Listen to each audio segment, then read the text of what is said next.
welcome to Epitome IAS. Today our question is, how did Dr. B.R. Ambedkar try to seek a political solution to the problem of caste of India?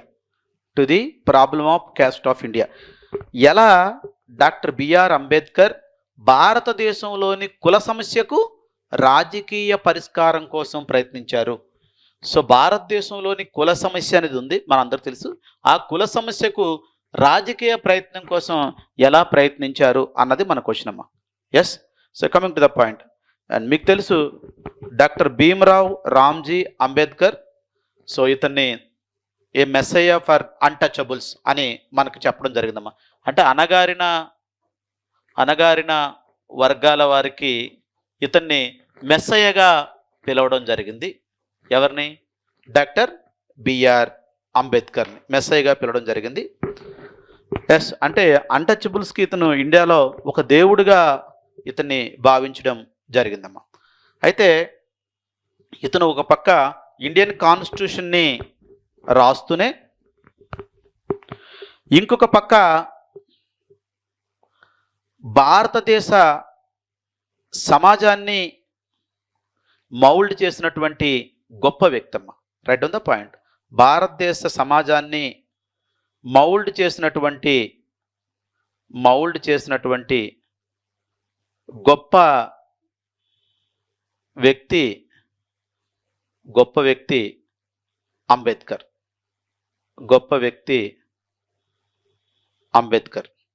ఏమా?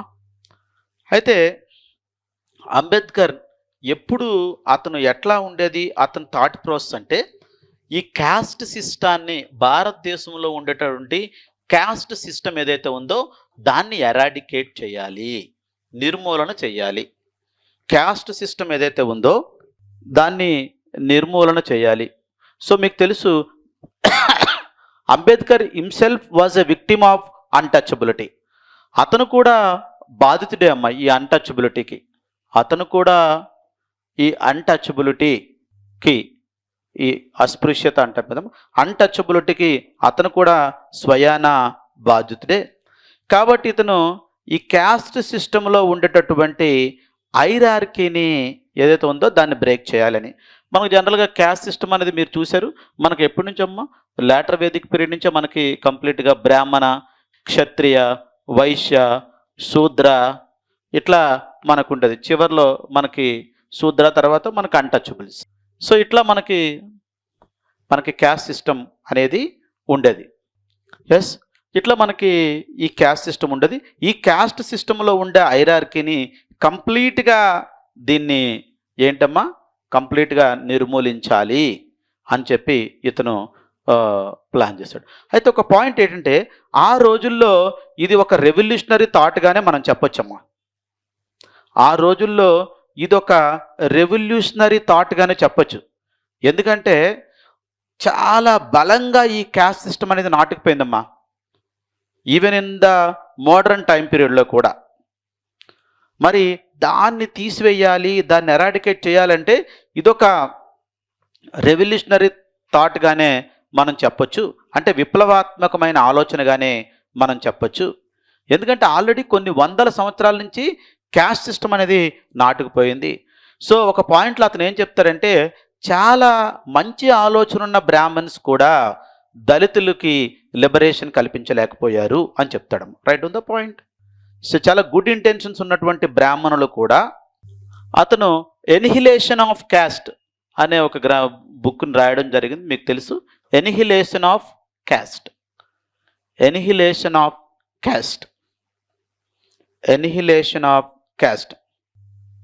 So ఇందులో అతను ఏం చెప్తున్నాడంటే, బ్రాహ్మణ్స్ ఈ caste సిస్టానికి వ్యతిరేకంగా పోలేరు good intentions ఉన్నా.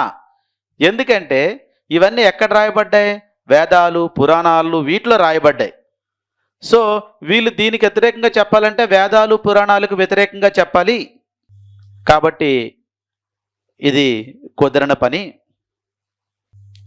ఈ క్యాస్ట్ సిస్టమ్ అనేది దేన్ని బేస్ చేసుకునిందమ్మా?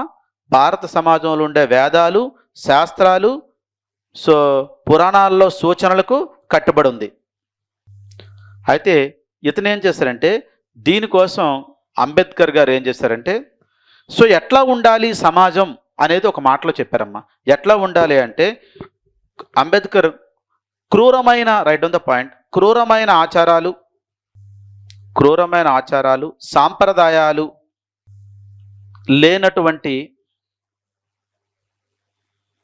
లేకుండా ఉండాలి.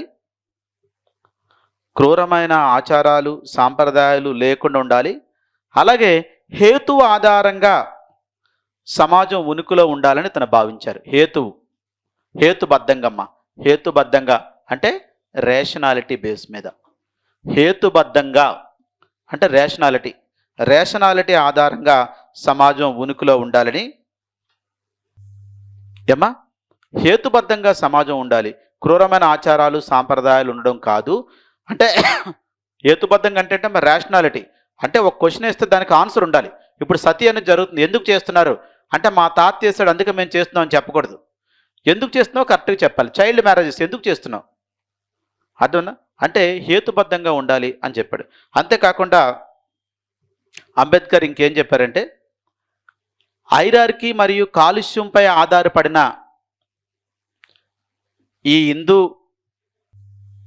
హైరార్కీ అంటే ఏంటమ్మా, ఇది బ్రాహ్మణ క్షత్రియ వైశ్య శూద్ర సొసైటీలో ఒక హైరార్కీ అంటే ఒక వర్గం, ఏంటమ్మిది వర్గరహితంగా ఉంది కదా, వర్ణ వ్యవస్థ ఉంది కదా, ఎట్లా ఉంది వర్గాల రూపంలో ఉంది కదా, 1 2 3 4 ఇట్లా వర్గరహితంగా లేదా వర్ణరహితంగా, అలాగే కాలుష్యంపై ఆధారపడిన హిందూ సమాజ భావజాలాన్ని స్వేచ్ఛ, సమానత్వం మరియు సౌభ్రాతృత్వంతో భర్తీ చేయాలని పిలుపునిచ్చారమ్మా. స్వేచ్ఛ, ఫ్రీడమ్, సమానత్వం, ఈక్వాలిటీ, సౌభ్రాతృత్వం వీటితో భర్తీ చేయాలి అని పిలుపునిచ్చారు. దేన్ని? హిందూ సమాజాన్ని. Doctor Ambedkar called the replacement of Hindu ideology based on hierarchy and pollution with the fundamental principles of liberty, equality and fraternity. ఈ హైరార్కీ, పొల్యూషన్, ఈ వర్ణ క్షత్రియ బ్రాహ్మణ క్షత్రియ వైశ్య శూద్ర ఇలా పొల్యూషన్తో కూడుకుపోయిన ఈ వ్యవస్థని ఎట్లా మార్చాలి? స్వేచ్ఛ, సమానత్వం, సౌభ్రాతృత్వంతో మార్చాలి అని చెప్పడం జరిగిందమ్మా. అట్లా మార్చాలి. ఇంకొక పాయింట్ ఏం చెప్పారంటే అంటరాని వారు అవసరమైతే తమ మతం మార్చుకోవాలని, హిందూ మతాన్ని తిరస్కరించాలని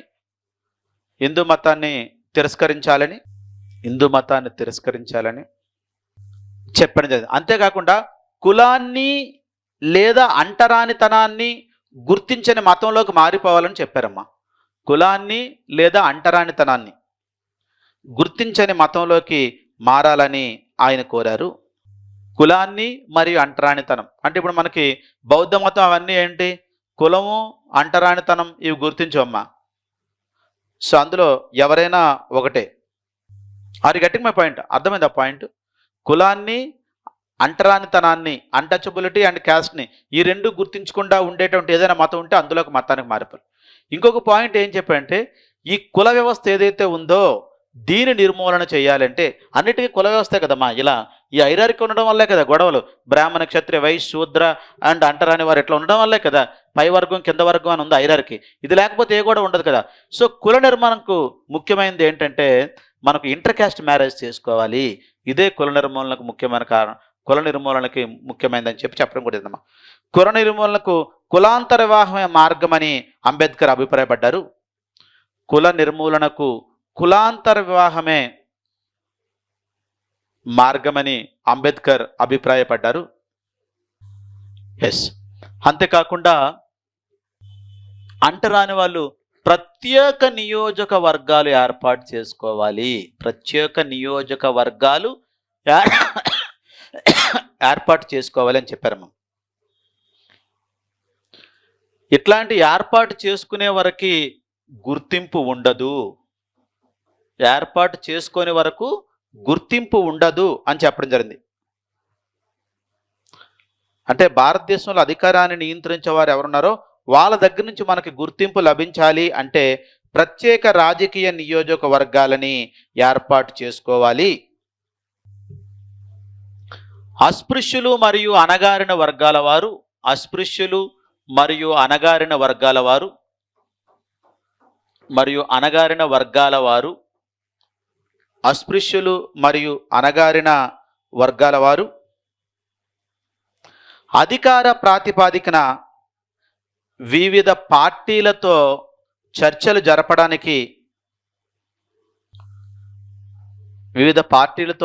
జరపడానికి రాజకీయ ప్రయోజనాలు పొందడానికి ఏం కావాలమ్మా? ప్రత్యేక నియోజకవర్గాలు కావాలి. సో ఇతను ఏం చెప్తున్నారంటే, ముస్లింలు ఎలాగైతే మనకి మైనారిటీలాగా ఉన్నారో దళితులు కూడా అట్లానే మైనారిటీలుగా ఉన్నారు. సో ముస్లిమ్స్కి 1919లో మీకు తెలుసు కదమ్మా, ఏంటి మింటో మార్లే రిఫార్మ్స్ ద్వారా ప్రత్యేక నియోజకవర్గాలు వచ్చాయి. ప్రత్యేక నియోజకవర్గం అంటే ఏంటమ్మా? సో మనకి పార్టీ ఏదైనా క్యాండిడేట్ ఇతనే ఉంటాడు, దళితుడే ఉంటాడు. దాన్ని సెపరేట్ కాన్స్టిట్యుయెన్సీస్ అంటాం. మనకి 2వ రౌండ్ టేబుల్ కాన్ఫరెన్స్కి గాంధీజీ సరోజినీ నాయుడు వెళ్ళిన తర్వాత అక్కడ Ramsay MacDonald British prime minister మనకి కమ్యూనల్ అవార్డు అని ఒకటి ప్రకటించాడు. ఈ కమ్యూనల్ అవార్డు ద్వారా దళితులకి మొత్తంగా సుమారు 71 వరకు ప్రత్యేక నియోజకవర్గాలు ఇచ్చాడమ్మా. అంటే ఏంటి? Separate constituency. అందులో ఎవరు నుంచుంటారు? పార్టీ ఏదైనా దళితుడే నుంచుంటాడు కాబట్టి దళితుడే గెలుస్తాడు. సెపరేట్ అంటే సెపరేట్ కాన్స్టిట్యున్సీ ఫర్ దెమ్ అమ్మా. సెపరేట్ కాన్స్టిట్యున్సీస్ ఫర్ దెమ్ అంటే పార్టీ ఏదైనా ఎవరు గెలుస్తారు? ఇక్కడ దళితుడే ఉంటాడు కాబట్టి దళితుడే గెలుస్తాడు పార్టీ ఏదైనా. సో అట్లా కావాలి సెపరేట్ కాన్స్టిట్యూన్సీ ఇస్తే గాంధీ గారు ఏం చేశారు? 2nd రౌండ్ టేబుల్ కాన్ఫరెన్స్ మధ్యలోనే వచ్చేసారు. ఇట్లా అయితే ఇంతకుముందు ఆల్రెడీ 1919లో ముస్లిమ్స్కి ఇచ్చారు, ఆల్రెడీ సపరేషన్ అయిపోయింది. సో ఇప్పుడు ఇండియా 3గా విడిపోయే అవకాశాలు ఉంటాయి. సో కాబట్టి సపరేట్ నియోజకవర్గాలు వద్దు అని చెప్పి సో గాంధీజీ గారు మధ్యలోనే వచ్చారు. తర్వాత మళ్ళీ వచ్చి సివిల్ డిజబిలిటీస్ మూవ్మెంట్ స్టార్ట్ చేస్తే మళ్ళీ గాంధీజీ గారిని అప్పుడు ఎర్రవాడ జైల్లో వేశారు. అప్పుడు అంబేద్కర్ గారు ఎర్రవాడ జైలు వెళ్ళి సో పూనా వాళ్ళతో ప్యాక్ చేసుకుంటారు. ఎవరితో? గాంధీజీతో. ఆ తర్వాత గాంధీజీ, ఇది కరెక్ట్గా నెంబర్ సరిగ్గా నాకు గుర్తులేదమ్మా, అయితే గాంధీజీ దీనికి డబల్ కంటే ఎక్కువగా నేను మీకు ఇస్తాను, కానీ జాయింట్ ఎలక్ట్రోడ్స్ ఇస్తాను కలిపి. అంటే మీరు నుంచుంటారు, వేరే వాళ్ళు నుంచుంటారు. అట్లా నుంచుంటే దళితుడికి ఎవడన్నా ఓటేస్తారా? వేయరు. కాబట్టి దీనికి అంబేద్కర్కి ఇష్టం లేదు. కానీ గాంధీ గారు ఫాస్ట్ అంటూ డెత్ చేస్తారు. అతను చనిపోతాడేమో, దాంతో అంబేద్కర్ ఒప్పుకోక తప్పని పరిస్థితి ఏర్పడుతుంది. ఏమా? సో కానీ ఇక్కడ ఏం చెప్తున్నారు అంబేద్కర్ గారు? ప్రత్యేక నియోజకవర్గాలు ఏర్పాటు చేసుకున్నప్పుడే నీకు వివిధ పార్టీలతో, వివిధ వ్యక్తులతో నీకు నీ ప్రయోజనాల గురించి మాట్లాడడానికి అవకాశం కలుగుతుంది. సో దాని ద్వారా ఫైట్ చేయడం ద్వారే కదా ఇక్కడ మనకి ఈ 2nd రౌండ్ టేబుల్ కాన్ఫరెన్స్లో అంబేద్కర్ గారికి అంటే దళిత వర్గానికి ఇన్ని సీట్లు, 70కి పైగా సీట్లు సపరేట్ ఎలక్ట్రోడ్స్ ఇవ్వడం జరిగింది. కానీ అది గాంధీ గారు తర్వాత దాన్ని అట్లా మార్చడం జరుగుతుంది. మీకు తెలుసు, చెప్పాను కదమ్మా. సో అట్లా ఓకేనా. సో ఇట్లా అతను ఫైట్ చేయడం అనేది జరిగింది. అయితే ఇంకొక పాయింట్ ఏంటంటే, అంబేద్కర్ గారు ఏం చెప్తారంటే, ఈ ఇండియన్ నేషనల్ కాంగ్రెస్ ఏదైతే ఉందో, ఏదైతే ఫైట్ చేసిందో, ఏది బ్రిటిష్ వారికి వ్యతిరేకంగా, అందులో ఎక్కువగా ఎవరు ఉండేవారంటే బ్రాహ్మణ్స్ ఉండేవారమ్మా. బ్రాహ్మణ్స్ వీళ్ళు సొసైటీలో రిఫార్మ్స్ కంటే కూడా ఇండిపెండెన్స్కే ఎక్కువ ప్రయారిటీ ఇవ్వడం అనేది చెప్పారని చెప్పడం జరిగింది. Right on the point. So కాంగ్రెస్లో అధిక మొత్తంలో ఉండే బ్రాహ్మణ్స్ ఎక్కువగా సంస్కరణల కంటే కూడా ఎక్కువగా స్వతంత్రానికే ప్రాముఖ్యతనిచ్చారు. ఈ పాయింట్స్ మీరు రాయాలి. ఓకే. సో ఏంటి? ప్రత్యేక నియోజకవర్గాలు ఏర్పాటు చేసుకోవాలన్నది ఒకటి. 2, ఈ అణగారిన వర్గాలను కూడా ఏంటి, ముస్లింలు ఎలాగైతే మైనారిటీయో వీళ్ళు కూడా మైనారిటీగా చెప్పారు. కాబట్టి ఒక రాజకీయ ఇదిగా ఏర్పడితేనే మిగతా రాజకీయాలతో పార్టీలు చర్చలు జరుగుతాయి. సో దీని ద్వారానే వీళ్ళు దళిత పార్టీ అని పెట్టారు కదమ్మా. సైమన్ కమిషన్కి సపోర్ట్ చేశారు వీళ్ళు 1927-28లో. సో తర్వాత ఏమని, మాకు సపరేట్ నియోజకవర్గాలు కావాలని. మళ్ళీ అంబేద్కర్ 3 రౌండ్ టేబుల్ సమావేశాల్లో పాల్గొన్నాడు కదా. సో రెండో రౌండ్ టేబుల్ సమావేశంలో అతనికి కావాల్సింది ఏదైతే ఫైట్ చేసాడో అది వచ్చింది. కానీ తర్వాత గాంధీ గారి వల్ల మళ్ళీ సపరేట్ ఎలక్టరేట్స్ ఏమైపోయి మళ్ళీ జాయింట్ ఎలక్టరేట్స్గా మారిపోయాయి. ఇలా ఏంటి, ఈ ఈ ఈ కుల సమస్యకి రాజకీయ పరిష్కారం ద్వారా అట్లా కుల సమస్యని తగ్గించాలి అనుకున్నాడు. ఎందుకంటే ఈవెన్ ఎట్రోడక్స్ బ్రాహ్మిన్స్ అంటే మార్పును కోరుకునే బ్రాహ్మిన్స్ కూడా వాళ్ళు ఈ కుల సమస్యను తీయలేకపోయారు, దళితులకి లిబరేట్ చేయలేకపోయారు. ఎందుకంటే వాళ్ళు ఏం చదువుతారు, వేదాలు పురాణాలు చదువుతారు, అందులో ఆల్రెడీది కులం ఎట్లా అని నిర్వచించబడింది. కాబట్టి దాన్ని వీళ్ళు వ్యతిరేకించలేరు. ఎవరు? బ్రాహ్మణులు. అది గట్టి మై పాయింట్. అది పరిస్థితి. ఇవన్నీ మనం రాయాలి.